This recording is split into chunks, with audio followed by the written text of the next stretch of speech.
ملت اسلامیہ علماء کرام، حاضرین حضور، السلام علیکم ورحمۃ اللہ وبرکاتہ۔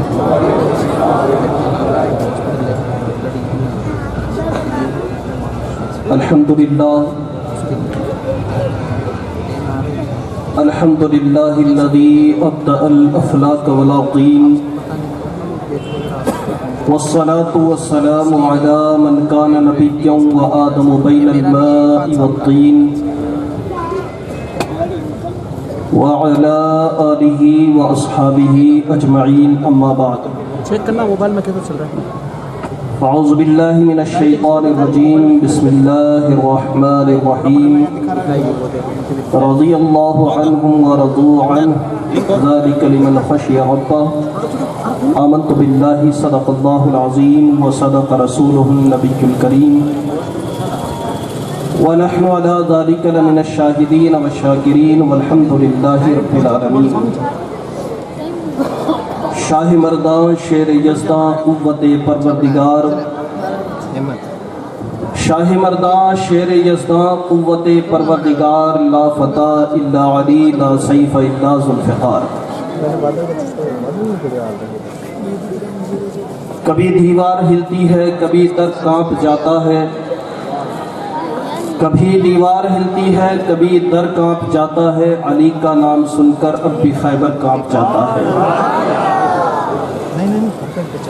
بارگاہ رسالت میں سب سے پہلے درود پاک پیش کر لیں۔ اللہم صلی علی سیدنا و مولانا محمد و بارک وسلم، صلاۃ و سلام علیک سیدی یا رسول اللہ صلی اللہ تعالی علیہ وسلم۔ اس سے پہلے آپ حضرات نے ہندوستان کے نامور خطیب اور مداحان خیر الانام سے بہترین انداز میں مناقب شیر خدا سماعت کیے۔ ماشاءاللہ ہمارے مہمان گرامی کی آمد ہو چکی ہے، اور آج کا یہ جو جلسہ ہے یہ کئی سالوں سے برادر محترم حضرت مولانا صدام حسین صاحب علوی کی ذمہ داری پر سربراہی میں ہمیشہ سجایا جاتا ہے۔ ہر سال 21 رمضان المبارک کو مولا کائنات کی بارگاہ میں یوں آپ حضرات خراج عقیدت پیش کرتے ہیں۔ اللہ ہمارے سننے سنانے کو اپنی بارگاہ میں قبول فرمائے، آمین۔ اور مولا کائنات رضی اللہ تعالیٰ عنہ کی مبارک ذات کے صدقے میں اللہ ہمیں علم و عمل کی دولت عطا فرمائے۔ جلسے ہم سال میں سینکڑوں کی تعداد میں نہیں بلکہ ہزاروں کی تعداد میں کرتے ہیں، بلکہ موجودہ اس جلسے کے خطیب کی زبان میں اگر میں کہوں کہ ہندوستان میں سب سے زیادہ جلسے اگر کوئی کرتا ہے تو اہل سنت و جماعت کرتے ہیں، یہ حقیقت ہے۔ لیکن بد عملی، بد کرداری اور شریعت مصطفی سے اگر ہم دوری بھی دیکھیں تو سب سے زیادہ اہل سنت و جماعت میں نظر آتی ہے۔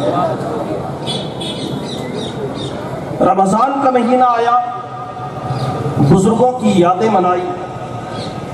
رمضان کا مہینہ آیا، خوب ہم نے سحر و افطار کے مزے لیے، لیکن ایک پہلو رمضان میں یہ بھی نظر آتا ہے کہ ماہ رمضان آتے ہی بد عملی کا، بد کرداری کا اور فالتو گیری کا آج کی زبان میں کہیں تو ایک ایسا ختم ہونے والا، نہ ختم ہونے والا سلسلہ شروع ہو جاتا ہے جسے دیکھ کر کے ہم صرف افسوس ہی کر سکتے ہیں۔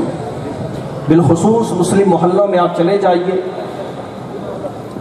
ہماری شریعت، ہمارا دین، ہمارا مذہب ہمیں یہ کبھی نہیں سکھاتا کہ تم تہوار کے نام پر، تم کسی دینی یا کسی مذہبی پروگرام کے نام پر کسی کو تکلیف پہنچاؤ، یہ ہمارا مذہب کبھی بھی نہیں سکھاتا۔ اس بات کو ہمیشہ یاد رکھیں۔ اسلام الدین النصیحہ، دین خیر خواہی کا نام ہے، دین بھلائی کا نام ہے، دین لوگوں کے ساتھ اچھائی کرنے کا نام ہے، وہ کوئی اور ہوں گے جو مذہب کے نام پر دوسروں کو تکلیف دیتے ہوں گے۔ مذہب اسلام کی تعلیم کبھی بھی یہ نہیں سکھاتی۔ سیدنا امام اعظم ابو حنیفہ رحمۃ اللہ تعالیٰ علیہ کا پڑوسی شرابی تھا، رات کو شراب پی کر کے بدمعاشی کرتا تھا۔ آپ کی عادت ہم نے سماعت کی، سیدنا امام اعظم ابو حنیفہ رحمۃ اللہ تعالیٰ علیہ راتوں کو جاگ کر کے اللہ کی عبادت کرتے ہیں۔ عبادت کرنے والوں کو شرابیوں کی وجہ سے پریشانیوں کا سامنا کرنا پڑتا، لیکن امام اعظم نے کبھی پلٹ کر جواب نہیں دیا۔ ایک دن شرابی شراب پی کر کے نہ آیا اور ہڑدنگ کی آواز نہیں آئی تو حضرت امام اعظم نے پوچھا کہ بات کیا ہے، میرے پڑوسی کو ہوا کیا؟ تو بتایا گیا کہ حضرت یہ رات کو شراب پی کر کے مست تھا تو اس کو پولیس اٹھا کر کے لے گئی، حکومت کے کارندے اٹھا کر کے لے گئے۔ تو امام اعظم نے فرمایا کہ میرا پڑوسی تھا، اگرچہ شرابی تھا، میری ذمہ داری بنتی ہے کہ میں اس کی ضمانت کرواؤں۔ وقت کا امام جا کر کے شرابی کی ضمانت کروا کر کے اسے قید سے چھڑا کر کے لاتا ہے۔ یہ مذہب اسلام کا پیغام ہے، یہ ہمارے دین کا پیغام ہے۔ لیکن مسلمان رمضان کا مہینہ مسجدوں میں گزرنا چاہیے، گلیوں بازاروں میں گزر رہا ہے۔ مولا کائنات جن کا ہم جشن منا رہے ہیں فرماتے ہیں کہ مجھے جنت میں بیٹھنے سے بھی زیادہ مسجد میں بیٹھنا پسند ہے، کیونکہ جب میں جنت میں بیٹھوں گا تو میرا نفس خوش ہوگا، لیکن جب میں مسجد میں بیٹھوں گا تو میرا اللہ مجھ سے راضی ہو جائے گا۔ یہ سیرت ہے مولا کائنات کی۔ لیکن آج جشن منانا کوئی بڑی بات نہیں ہے، جشن منائیں، یاد منائیں، جلسے منائیں، لیکن اس کا مطلب یہ نہیں ہے کہ جلسے منا کر کے خوش ہو جائیں۔ جلسوں کا مقصد ہوتا ہے موٹیویشن حاصل کریں، سبق حاصل کریں، پریرنا لیں، اور یہاں سے سبق لینے کے بعد میں اپنی زندگی میں اپلائی کریں، اور اس کے بعد میں اپنی زندگی کو ان بزرگوں کی سیرت سے سجا کر کے اللہ والا بن کر کے دکھائیں، تب تو ہمارے جلسے کامیاب ہے، ورنہ ان جلسوں کا کوئی فائدہ نہیں۔ صرف ایک رات جلسہ کر لینے سے، ایک رات علی علی کر لینے سے کوئی علی والا نہیں ہو جاتا۔ اس بات کو یاد رکھیں، موبائل کی اسکرین پر اسٹیٹس لگا لینے سے کوئی علی والا نہیں ہو جاتا، اسٹیٹس لگا کر کے لوگوں کو دکھا دینے سے کوئی علی والا نہیں ہو جاتا۔ آپ کے کردار سے بھی علی علی کی آواز آنی چاہیے، آپ کے زبان سے علی علی کی آواز آئے تو آپ کے سیرت سے علی علی کی آواز آنی چاہیے۔ جب تک آپ کا کردار نہیں بولتا، آپ کا موبائل بولے تو کوئی فائدہ نہیں ہے، کیونکہ موبائل پر لگا لینا بڑا آسان ہے۔ دنیا میں سب سے آسان ترین کام اگر آج ہے تو بس اسکرین پر انگلیاں گھمانا، فارورڈ کرنا، میسج لکھنا، لوگوں کو واٹس ایپ کے اوپر، فیس بک کے اوپر اپنی دینداری دکھانا، یہ سب سے آسان کام ہے۔ اگر ہم موبائل کی اسکرین پر دیکھتے ہیں تو ایسا لگتا ہے کہ ہماری فرینڈ لسٹ کے اندر، ہمارے اسٹیٹس کی لسٹ کے اندر، یا ہماری فیس بک کی فرینڈ لسٹ کے اندر سارے کے سارے اللہ والے بھرے ہوئے ہیں، لیکن جب ہم زمین پر اتر کر کے دیکھتے ہیں تو کچھ اور ہی نظر آتا ہے۔ یہ حقیقت ہے۔ آپ دیکھ لیں کہ سوشل میڈیا پر ہر مسلمان نیک نظر آئے گا۔ کسی نے بھیجا تھا مجھے کہ صبح اٹھتے ہیں تو ایسا لگتا ہے کہ صبح سویرے سارے مسلمان نیک بن گئے، رات سے اٹھتے ہی صبح جیسے دعائیا میسج آئیں گے، اسلامک ویڈیوز آئیں گے، لوگ آپ کو کہیں گے کہ ایسا کام کرو اس سے یہ ہوتا ہے، ایسا کام کرو اس سے یہ ہوتا ہے۔ سوشل میڈیا دیکھ کر کے یوں لگتا ہے کہ سارے مسلمان نیک ہو گئے ہیں، پرہیزگار ہو گئے ہیں، لیکن جب حقیقت میں اتر کر کے دیکھتے ہیں تو تصویر کچھ الگ ہی نظر آتی ہے۔